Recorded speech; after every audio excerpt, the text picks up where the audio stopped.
Welcome back, everyone, to the Hearthstone Grandmasters. Our first match is moments away as we are experiencing, very candidly, some BattleNet server issues, but we're trying to get things back online as soon as possible.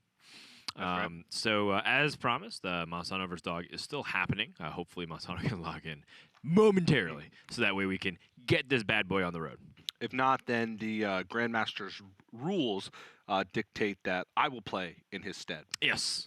And I think it's only fair that I play in Dog's behalf. So that way, it's a very fair and even matchup. We don't want to give Dog such a disadvantage as to play against TJ. That's right. Dan and I are on call essentially 24/7 during Grandmasters weekends because, as the Grandmasters rules do stipulate, if any player were to not be able to log in due to connection issues, Dan and I replace them and play their match with full records held. That explains a lot about the...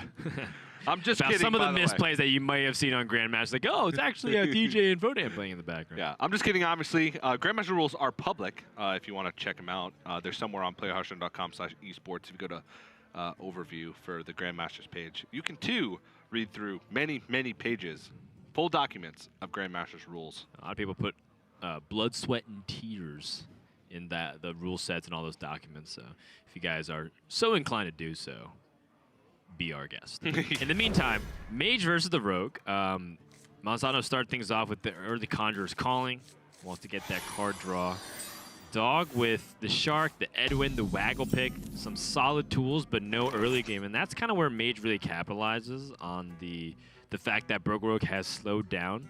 But, the Brogue Rogue, it's important that it still has that burst with Leroy Jenkins and the Eviscerates to keep other slower decks honest. And I think that's where Dog's going to really try to press in here. Once he's able to get his value and some of the engine going, maybe even just a big Edwin off the Shark, he'll be cooking. And Monsanto, it's up to him to put out the fire. Yeah, and Monsanto does have a pretty great opening here with Arcane Intellect, even like Elemental Evocation with Mountain Giant. Allows that to come out a turn sooner.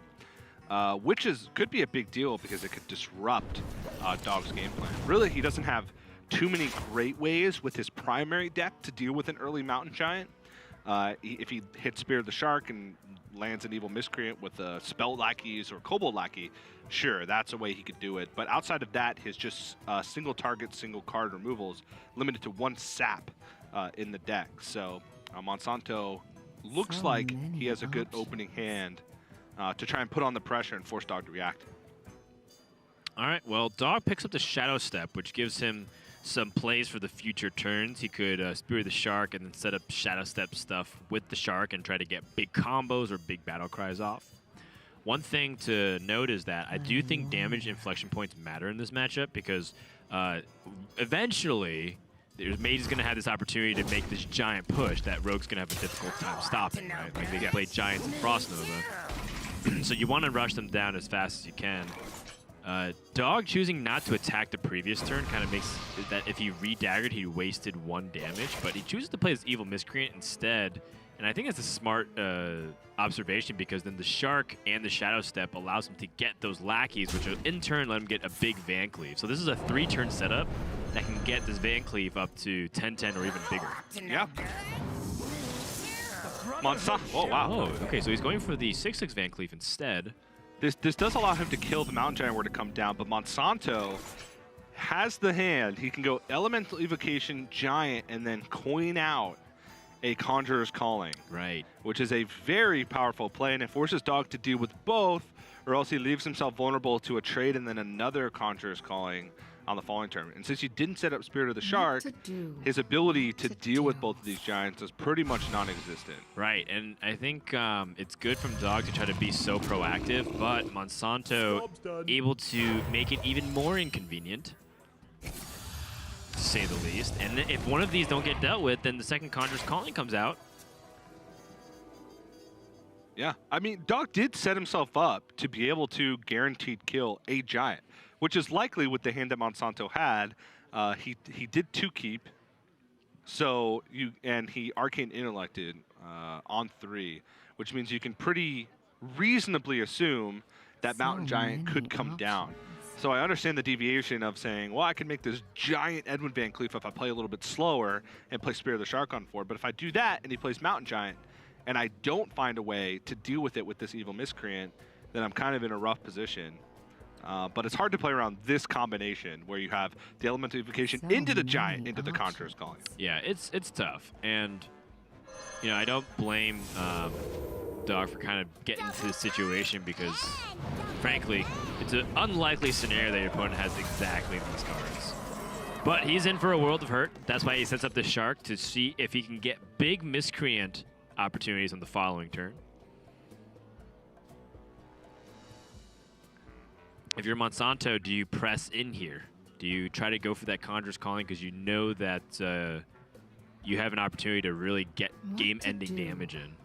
Yeah, and I think the question here for Monsanto, a couple questions, is how do you protect this Mountain Giant? And I think the answer is Mirror Image.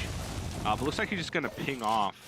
With Spear of the Shark on board, every lackey kind of presents a double threat because they're all Battlecry minions, so they all get double value. And at the same time, let's say Dog were to have his second Shadow Step. That's a bunch of additional extra damage that he can get to help him get over these Mountain Giants. I mean, just 2 lackeys alone deal with 1 giant. I know. And now Dog's going to have an opportunity to pick up even more options to deal with the giant. Vendetta, Cannon Barrage, Academic Espionage. Vendetta with the Hedge Clan Burglar is a good choice. Raiding Party is something that it would be good in other scenarios, but not right here. So it looks like he goes for the Pilfer just for the ease of access of playing his mana. Plus Pilfer should be able to activate that Vendetta for cheaper. Another giant. But Monsanto has the Frost Nova ready. Yeah. I think this might be a Mountain Giant Mirror Image setup and a kill over the Spirit of the Shark. Hope that they stick. And then push in with Frost Nova in the next few turns. But that's a pretty risky play, I suppose. He could also go for something like just Ziliax over the Spear of the Shark and make sure he gets 8 damage in. You don't feel confident in using a Frost Nova and trying to shove here by pushing damage, ignoring the minion board state and then going for an aggressive game plan? The problem is you leave the Spirit of the Shark on the board and you only have 1 Mountain Giant, so you're not setting up for a 2-turn lethal. Okay, that's fair. I mean, the 2-turn lethal would be Mirror Image, Acidic Swamp Ooze, Frost Nova, push. Your opponent goes on 13. You have 12 showing because of the Acidic Swamp Ooze, the Giant, and the Ooze. But of course, that's optimistic to say the least. Yeah, you'd still be 1 damage off. I guess you could pick up damage elsewhere, like from Magic Trick. Yep. I think it's way too optimistic. I do like pushing the damage here, though. Yeah, and he only has 1 copy of Frost Nova in the deck. It's a very valuable card. This board is not like super threatening in the damage regard, right? It's just a lot of little stuff. The problem is like the little stuff can amount to bigger stuff. The Frost Novas are better served when like you're setting up for a guaranteed 2-turn lethal and your opponent has this giant thing that they want to attack you with, like an Edwin. He's already seen that, but I still think that Frost Nova is too valuable to use in that situation. Oh, wow. These are some very useful things in general. Baited Arrow, Shadow Bolt, Noble Sacrifice all have their place. Yeah. Shadow Bolt's probably the cheapest relative to the removal that he probably could use, but Baited Arrow is also decent board presence. I honestly think I like Noble Sacrifice the best there. Because you can isolate. I guess this allows you to kill the Mountain Giant. Yeah. Doesn't let him develop that much behind it, which I think maybe he's okay with because Monsanto does have that double Sea Giant, so restricting his board space isn't a big deal. In fact, it's good because by going down to 3 minions, the Sea Giant's at a full mana's cost with the turn at 7. And Monsanto doesn't have that many ways to strike back here, especially since Mountain Giant's only 5 mana. Second Conjurer's Calling comes with the hand.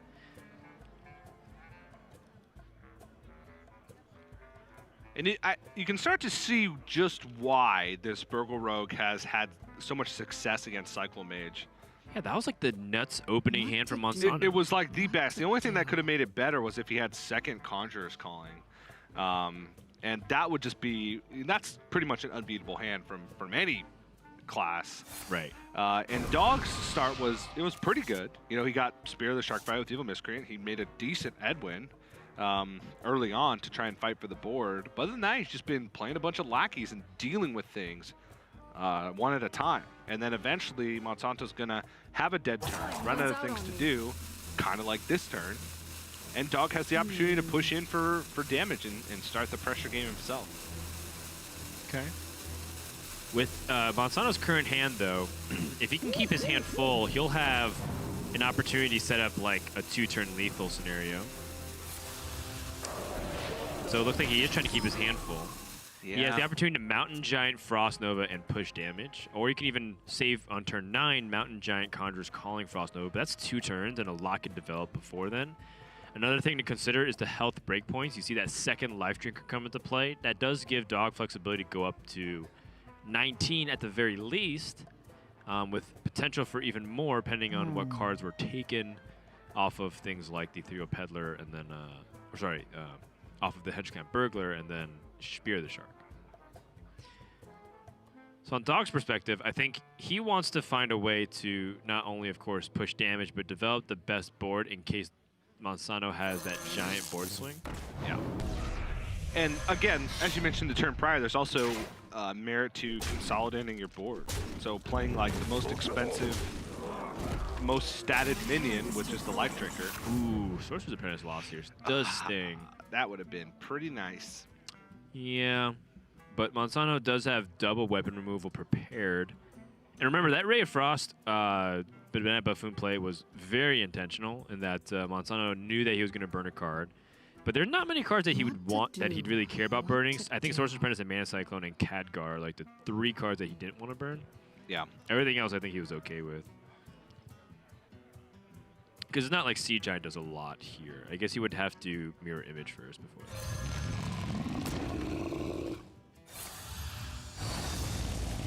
2 Giants. No Grave Horrors to stop any impending damage. It's starting to get a little scary for the Mage, even though they have the board state right now.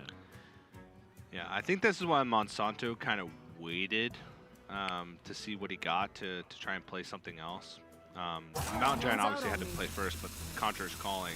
Right. Now it's like he can ooze to try and gain back tempo, or he can like Ray of Frost Mirror Image to try and protect his Mountain Giants in the best way possible. I think protecting the Giants makes the most sense given he still has like second Conjurer's Calling. But he doesn't get to destroy the Waggle Pig. And now, Dog, how much damage does he have right now? If everything goes face perfectly with Eviscerate draw, Leroy twice is 12, plus the Waggle Pick is 16. From nothing, power. A Cold Blood. No, but does he have enough mana to do everything? The problem is he can't guarantee the Leroy. But if he gets it, though. If he gets it, then it is lethal. Because he'd be able to prep Eviscerate, because it'd be 16 from hand for 8 mana, and then he could prep Eviscerate for the last 20, or for the last 4 damage for 20.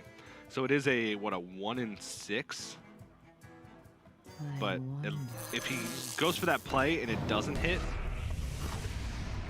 Okay, so Dog instead just goes to the Life Drinker. He knows that 2 bananas on the hand, so the second Life Drinker play is important because there is 19 damage available to the Mage.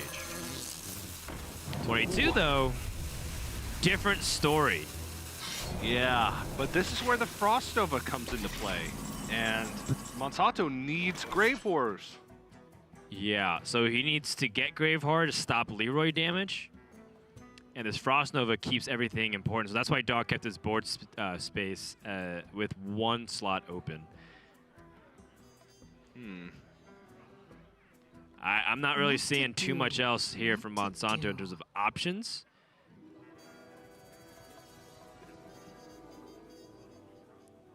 Yeah, I mean, hit face twice, Frost Nova, Conjurer's Calling, hope you hit Grave Horrors, or if you don't hit Grave Horrors, hope that Dog doesn't have 10 damage from hand. Yeah, or alternatively, Cinderstorm the face for lethal. What to do? I mean, sometimes you gotta go for that kind of play. I'm like half joking here, TJ. So he has 16 on board. The bananas are 18. Ping is 19. So he'd have to hit 3 times with Cinderstorm. No Grave Horrors. Frost Nova. Yikes. It looks like Monsanto's dead. Yeah, doing his best here. going all in, saying if you have Leroy and damage, you got me, but Dog has him covered. And then some. It was a very close game, back and forth. I did not expect Dog to take this game. I'll be very honest. I thought that the opening hand here from Monsanto was too much momentum to stop, but Dog able to stay calm, able to think of the best alternative to handle that double early Mountain Giant pressure, and that's a Game 1 victory, and that's a 7-0 record for Brogal Rogue against Psycho Mage, despite that amazing opening hand here from Monsanto. Yeah, Elemental on the coin, Elemental Evocation into Giant, into Coin Conjurer's Calling on turn 4. Having to deal with 288s on turn 4. That's super hard to beat. I mean, It's very everyone hard. joked about a 4-mana 7/7 being a pile of stats that you can't really overcome years ago, and now we have 2 4-mana 8/8s. Yeah, and just to, like, go back to the turn where Dog had like a Spirit of Shark and a bunch of 1-attack minions on the board. Monsanto could have gone for a very powerful turn, a very powerful proactive turn there, but instead was forced to deal with the Spirit of the Shark just for the threat of it, and that kind of slowed him down enough. He had somewhat of a dead turn the turn after that, and that was enough for Dog to just almost completely take over the state of the game. Now, had Monsanto got Grave Horrors from that last Conjurer's Calling, probably different story. Right, But you'd have to use his removal on the minion instead. In fact, Yeah. he'd probably be dead. Yeah, he still had a big board, though, and that was his only Frost Nova. So he goes to 4, and let's say he does find a way to deal with that board state with, like, Pilfer or something. Right. It's still a possibility for him to win, and just being able to win from that spot, just impressive. It's true. Nonetheless. It's true. The Frost Know's the one of, just like Leroy is. So Yes. it's one of those situations where, you know, Monsanto had to have the right tools, which he had pretty much almost every right tool Yeah. except for that. And, I mean, there's even case of, like, sometimes you see people, like, Conjurers calling to fill up their opponent's board. And then Frost Nova, Yeah. so that as to stop the pressure, and that's something that maybe you know it's not necessarily available to Monsanto given that position, but something worth thinking about. You know, if you're a mage player, you have to consider all these tricky plays that you don't normally do. Yeah. Which is kind of funny, because if Monsanto had gone for just banana up his Giant, Conjurer's Calling one of Monsanto or one of Dog's minions, and then Frost Nova. It's He hard. may have won. I don't know. Yeah, That's just, it's maybe. a very difficult thing, but I think it's more likely that he gets the Grave Horror, because what is 75% chance at that point? Yeah, or even maybe more, depending on how many Mountain Giants he's actually Conjurers calling that game. Yeah, It's yeah. much higher than 75%. Yeah. But we'll go ahead and take a break, and when we come back, we're going to get game number 2 between Monsanto and Dog underway.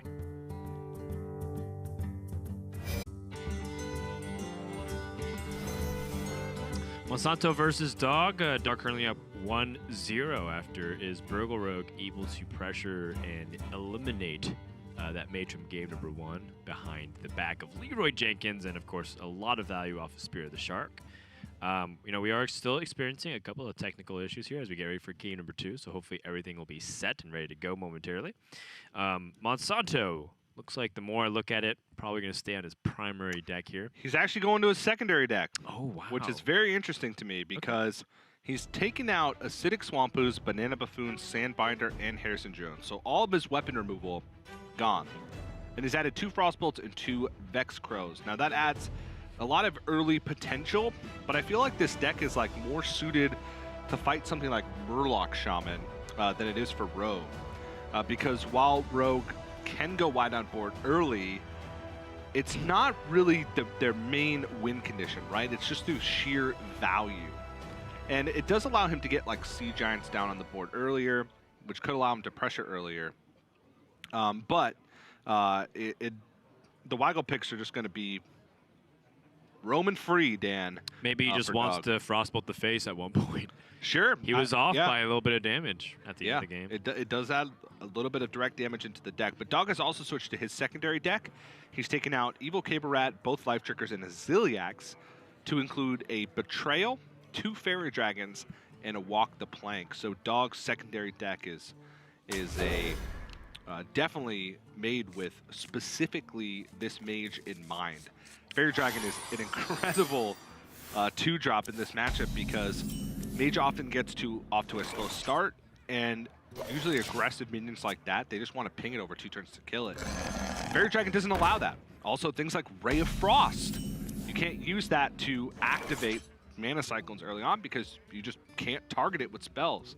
So it's just such an annoying minion to deal with. You can't even Frostbolt it, which Monsanto put 2 in his in his secondary deck to deal with early minions. What else can't you do to Fairy Dragon, TJ? Shadow Step it, Fireball What it, to do? What to Baited do? Arrow it, Shadow Bolt it, Mortal Coil it. You can't Hammer Wrath it. Can't Conjur's Calling it. Can't Conjur's Calling it. Can't Holy Wrath it. Can't Flanking Strike it. That's in Wild. Still can't do it. Time runs out on me. Thank you. Very comprehensive. You can't even to Pyroblast it. Yeah. What to do? You can, however, SI7 agent it. This concludes the episode of Things That Target Things in Hearthstone. Yep. This guy's toast. No, you're totally right. Fairy Dragon messes up. You know, the nice thing about Fairy Dragon is that it helped me change the perspective of Goblin Lackey, because I used to think Goblin Lackey was one of the weaker ones, and then they attached to a Fairy Dragon. I'm like, huh, I guess I lose. Yeah. I can't really answer 4 or maybe even 5 damage a turn from something that can't be targeted if I'm playing a spell deck that needs to target things. That What said, to do? Khadgar has, What to do? Monsanto has the Khadgar and the Mirror Image available to help start answering back on the board and just like make a big defense line. So the question is, how much time will he take before he takes too much damage? He also has Khadgar, Conjur's Calling, Mountain Giant, and like some combination thereof. But does he have time to play? Because Dog is, you can see that Fairy Dragon impact. Monsanto's at almost half his life, and he's about to take his 4th turn here. Yes. And Dog is 1 damage off lethal next turn if Monsanto doesn't put a taunt in the way. That's an insane part. Maybe Monsanto just has to bite the bullet then. Mountain Giant. But he just knows that walk the plank also means just straight up death. When you see Fairy Dragons, you know it's walk the plank. If he has that walk the plank or even just a sap, well, you're dead. Yeah. That said, next turn, he has Mountain Giant Coin's Conjur's Calling, so he's resilient to that sap perhaps a little bit more. He could also go for Vexcro Coin Mirror Image. I wonder. Try to go for the taunts to save him a little bit of life and keep that Vexcro on the board because actually it wouldn't keep it on the board because there's only 2 images that come out. This is a tough position actually the more I think about it. He could also Sorcerer's Apprentice Khadgar Mirror Image and then set up for if Dog were to trade over his Mirror Image, then he can Vexcro and like Conjur's Calling. Oh my gosh, what is with these Ancient Watchers today? Acidic Swamp Ooze. I mean, it's board presence here for Monsanto, but sort of. Yeah. There's no Sunfury Protector or Defender of Argus to really give these Ancient Watchers some life. And the crazy thing about the Ancient Watcher is it's double bad in this scenario because Dog has a Betrayal in his deck. So even if Monsanto goes for like this weird plan where he's trying to tempo him out of the game with Conjur's Calling on low-cost minions, it still just makes it awkward. Monsanto has to worry about playing around Betrayal on a minion that he can't even trade off. Huh. Yeah. But I guess it'll still make his Sea Giant cheaper. Yeah. Landscaping, Dark Possession, the Boom Ship. The Boom Ship doesn't actually work very well with a lot of rogue cards because they rely on their Battlecry and combo. Yeah. Dark Possession is a combo activator, which is nice. Although a lot of the demons don't exactly synergize with Spirit of the Shark because demons tend to have negative drawback to offset their incredible power, like Flame Imp, for example, or Pit Lord. Well, Doomguard's not only in rotation, but imagine discarding 4 cards instead of 2. Yeah. So, you know, Dog picks up the combo activator. We'll see what demons he gets. I mean, he could even just get Jiraxis, which would be pretty sick. Yeah. Unless, does it give you the ability to discover Warlock cards, though? Because I haven't encountered this exact scenario. Because I think it might be only neutral. It's only neutral demons. So it's Illidan. Is Portal Keeper a demon? I think so, yes. And the other one that gives a rush. There's two of those. Yeah. It's like Portal Fiend and like Portal Keeper. I apologize, because I do know that whenever you like play a card that says like Discover a Secret, it's like whatever class that you get it from. Whatever. Like Paladin, for example, you would discover like the Paladin secrets. Yeah, because there's no neutral secrets. Right. So if you're playing a class that has no secrets. That's interesting because there's neutral demons. Then, yeah, this is where like playing the Burgle Rogue, the more reps you get with it, you just encounter so many different play patterns that you don't normally cross over. That it makes it really fun for so many people. And oftentimes you just automatically assume you're like, wow, Dark Possession, I can get all these Warlock. Yeah, and it's like that's not really not. And then you play it, and it's like, okay, well, nope. The tools of creation. Monsanto. You know what also I realized about Dark Possession? What? You can't target Fairy Dragon with it. You cannot target Fairy Dragon with it. Nope. It limits your options. You can't even cold-blood it. But you can't even cold-blood. That's a huge downside, Dan. That is a pretty significant one, all memes aside. So then Dog obviously wants to kill off the Sorcerer's Apprentice and the Lunas. Full mana utilization here from Dog. Very nice spot.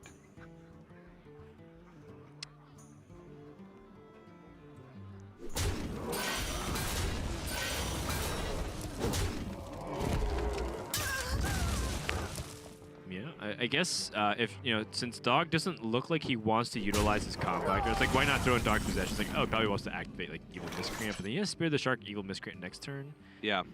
Perhaps just wants to take minimal damage as possible because he knows that Monsanto's playing a little bit more of a burn-heavy list. Yeah. Pretty interesting, actually, the way like Dog just, I guess, for satisfactory reasons, hero powers first. What to do? And then What Waggle to Pick. do? I think there is actually no reason to do that for any tactical reason, unless I stand corrected, TJ. There's no like Frost Giant equivalent. Maybe Dog is worried that we are tracking mana utilization as a stat. And at the end of the What season, to we're going to do? give What to superlatives to the do? players that best use their mana throughout the year of Grandmasters. It's satisfying. And Dog seems like the kind of superficial guy who would care about a superlative where he used his mana the most efficiently of any player. Yes. Just saying. I mean, I actually think that he is the guy that cares some of the least about it. Yeah, that's It's neither here nor there. yeah. I agree. Dog is 1 damage off lethal if he gets the... Actually, he could have lethal if the Leroy bounces the SI. If the Waggle Pick bounces the SI, then yes. In Man, which if case only he would could swing target... first. If only he could target the Fairy Dragon with Dark Possession, Oh, DJ. that would have been lethal! It would have been lethal! Oh my goodness! Fairy Dragon is terrible. Up to no good. Guess I'll just have to settle with some of the highest value plays that you can afford in this deck with 4 lackeys, none of them which deal direct damage by themselves. Yep. But, I mean, this is looking bad for Monsanto. He's dead next turn in a lot of different ways. He can't even Mountain Giant Conjurer's Calling. It looks like he's out as like Khadgar Conjurer's Calling on the Ancient Watcher. And then... I wonder. Then what? He's dead on board unless he gets taunts across the board. He knows that there's 4 lackeys in the hand from Dog. He can't kill off the Spear of the Shark. Monsanto's dead. I think Dog just handed him his first loss. It's looking like it. must band together, united for Dalaran. The Ancient Watcher staying on the board is his last hope. Armor Smith's okay. Get 2 copies up, he just needs a taunt. Ah! If he had gotten a taunt. There's plenty to go around. I mean, this is clever. Oh, he could ping it for 2 armor, but he's practically dead on board. He knows it. Yeah. Monsanto's just going to say, like, okay, I'm going to hope that you don't, but Well Dog played. has Leroy, Dog has You win. other ways to generate it. Monsanto concedes 2-0 sweep here for Dog as he is now going to improve to a 5-2 record. And Monsanto gets his first loss. Dog was already firmly in 2nd place, and now he is within striking distance of 1st place in his division. Yeah, and once again, as Europe we saw this morning, Seiko got his first loss in Grandmasters. Now Monsanto got his. So Fino now is the only undefeated player left in all 3 regions of Grandmasters. That's a lot of pressure on him for tomorrow because his undefeated comrades are falling in battle left and right. He's got that. He's got that. I'm feeling it for Fino. But let's go ahead and talk to Dog very briefly on his quick victory. Dog, you there? Hey, what's up? Nice. Congrats on the win, 2-0. Talk to us a little about the switch to Rogue this week, given that you've been playing Warrior the 3 weeks before this. It just felt like Warrior was really well suited because Rogue, they recently got Pogo Hopper, and I expected like maybe like 1 person to bring it. And also like Mech Hunter got a little stronger. Basically, Warrior just got a little bit weaker, and yeah, people might have expected me to bring Warrior when I think Rogue is like the probably one of the best decks right now. So. Gotcha. So for the other people that did bring Warrior, then do you feel like they accept that risk? Like maybe it's calculated, they know, or do you think that's them perhaps not agreeing with your opinion on that? I mean, Warrior is still really, really strong. So it just depends on what you expect your opponent to bring. Like if you expect them to bring a rogue without Pogo Hopper, then you probably win because you can destroy weapons and stuff. But it's just all what you expect your opponent to bring, right? Warrior didn't get much weaker; it actually got stronger. But I think Rogue is pretty well positioned right now. It's really hard to play around like all the lackeys and stuff. Gotcha. So with this, Dog, I watch your stream a lot, and I saw that you made some comments on Pogo Rogue saying that, you know what, maybe it's not so good or blah, blah, blah, and like you're not sure about it. But now you're talking about being afraid of Pogo Rogue. So has your opinion shifted to thinking that Pogo Rogue is legit, or is it just because in a specialist format when you're trying to target the Warrior, that's where it exists in like tournaments and not necessarily overall? It's a really, really good side deck. Like you can like kind of tailor your rogue to side deck it pretty well, and the mana efficiency of it makes it to where you can beat Warrior. Before you could always side deck it, but like now you can still put pressure on the Warrior and then still kill them with the pogos. You don't have to go like infinite. But yeah, as a ladder deck, like I don't know if that deck has enough like anti-aggro tools. Like people just hit you in the face. But I haven't played enough of the matchups. Like I was watching earlier the European Grandmasters, and they were saying that it does okay against, you know, the Tempo Rogue deck that has Waggle Picks and hits you in the face because they have double ooze and stuff, but I don't know. If there's one thing that I've learned historically is that every player that loves a greedy rogue deck says it's okay versus aggro. Quest rogue, hero rogue, like, it's just historically over time. You're just not playing it right. Yeah. That's the go-to greedy rogue player statement. Yeah. Gosh. Just draw the backstab. Yeah. Yeah. Exactly. Just win, forehead. TJ, any question here for Dog before we let him go? Yeah. Do you foresee any kind of new archetypes coming up outside of Pogo Hopper Rogue with the buffs? I know there really hasn't been much time to experiment, especially for the Grandmasters players, unless your name is Strife Crow. But do you see any other like new archetypes that you think might pop up over the next couple weeks? I think this one has already been around, but Mech Paladin I think will be actually okay. I'm not really sure what the best way to build it, but like it has tools to go like super greedy, and the anti-aggro tools aren't that bad because like True Silver Champion is pretty well positioned right now because it kills like Miscreant, it kills almost like every minion, Dynamatic, all that stuff. So I think there will probably be a build of Paladin that's really strong, especially with the Crystology buff. I'm not sure if Glowstone Technician makes the cut, but yeah, Mech Paladin might see some play. Other than that, not too much. Some crazy rogue builds. All right, cool. Dog, are you going to be at Vegas by any chance for the Masters next week? Yeah, it's actually I don't have the backdrop today. I'm actually in Vegas right now. So, you know, I don't know. I'm just spending a week here and then preparing, and then I'll go play and hopefully do okay. Wait, that's not your room? No, it'd be cool. We're at the poolside gathering with Dog. It'll be great. Shirts are optional. All right, Dog. Congrats on the victory, and good luck on your match later this weekend. Thank you. All right, so fast and clean, very nicely done. It looked like in game number 1, Monsanto may even had Dog on the ropes, but good play, good composure, and of course, a little bit of fortunate outcomes on things like the Conjurer's Calling was a recipe for success here for Dog in series number 1. That's it for match 1 of 5. Coming up next, we got our featured match, Firebat versus Eddie. It's a Warrior Mirror, although is it really? One player chose to be very aggressive. We'll tell you all about it when we come back to the Hearthstone Grandmasters.